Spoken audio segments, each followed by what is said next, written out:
2021 বৰ্ষৰ আজিৰ এই পবিত্ৰ দিনটোত সাংবাদিকসকলৰ সৈতে অন্তৰংগ আলাপ বা মত বিনিময় অনুষ্ঠানৰ আমাৰ মাজত উপস্থিত থকা অসমৰ সন্মানীয় মুখ্যমন্ত্ৰী শ্ৰীযুত সৰ্বানন্দ সোণোৱাল ডাঙৰীয়া, মঞ্চত উপবিষ্ট সমুদ্ৰগুপ্ত কাশ্যপ, পৱন বৰঠাকুৰ, নীৰজ বাৰ্মা ডাঙৰীয়া, প্ৰীতম শইকীয়া ডাঙৰীয়া, ৰঞ্জন চক্ৰৱৰ্তী আৰু আমাৰ সাংবাদিক বন্ধুসকল, 2020 বৰ্ষটোৱে আমাৰ মাজলৈ অনিশ্চয়তা আৰু অন্ধকাৰ নমাই আনিছিল।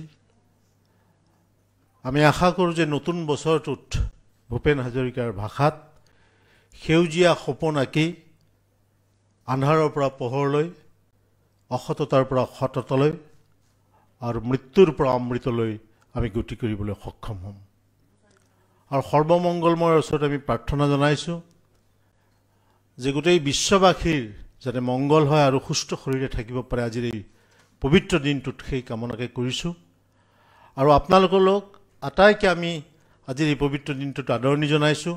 সাংবাদিক বন্ধুসকলক যোৱা এই কৰোণা কালৰ যুদ্ধত আপোনাসকলে দিনে নিশাই অহোপুৰুষাৰ্থ কৰি অতি কষ্ট কৰি পেলাই বিভিন্ন সংকটৰ বতৰাসমূহ ৰাইজৰ মাজলৈ কঢ়িয়াই আনিছিল, নিজৰ জীৱনক তুচ্ছ কৰি কৰোণা যুদ্ধৰ অক্ৰান্ত সৈনিক হিচাপে।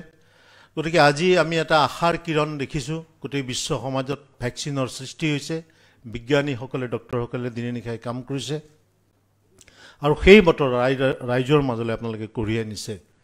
গতিকে আপোনালোক ইয়াত অহাৰ কাৰণে মই আপোনালোকক মাননীয় মুখ্যমন্ত্ৰী ডাঙৰীয়াৰ হৈ পেলাই স্বাগতম জনাইছোঁ 2021ত, আৰু ইয়াৰ পিছত সভাৰ বাকী কাম চলাবলৈ অনুৰোধ জনাইছোঁ। আৰু আমাৰ মাজত উপস্থিত থকাৰ কাৰণে আমাৰ ৰূপম গোস্বামী ডাঙৰীয়া, মমিনুল ডাঙৰীয়া আৰু সুভাষ দত্ত ডাঙৰীয়াকো মই ধন্যবাদ জ্ঞাপন কৰি মোৰ আদৰণি ভাষণ সমাপ্ত কৰিছোঁ।